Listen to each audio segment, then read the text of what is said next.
салом алейкум падар модар, саломи худро аз номи худам ва аз номи аҳли ҳамаи сарбозони шуҷои ватан мерасонам. Хизмати ман дар сатҳи баланд қарор дорад.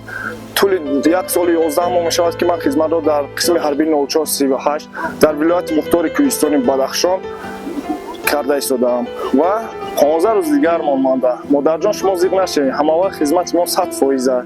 15 рӯз пас иншоалло ба назди шумо боз ба ҳамон оғӯзи шумо меоям ва мерасам. Ман аз пешвои миллат, аз президенти ҷумҳурии Тоҷикистон муҳтарам Эмомалӣ Раҳмон хело миннатдории худам одам мерасонем ки ба мо ин қадар шароитҳои хубу аъло ва пешрафти Тоҷикистонро бо мо шароит кардааст. аз ҷавононе ки аз синни 18 сола мактаби миёнаро хатм карда, аз онҳо хоҳиш мекунем ки ба хизмати модар ватан ҳамеша омода бошад. хизмати модар ватанро гар мо накунем, ки мекунад?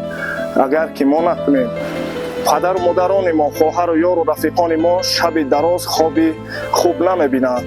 барои ҳамин мо дар сарҳади ватан хизмат мекунему то ки падару модарони мо хобу осуда ҳол бинанд.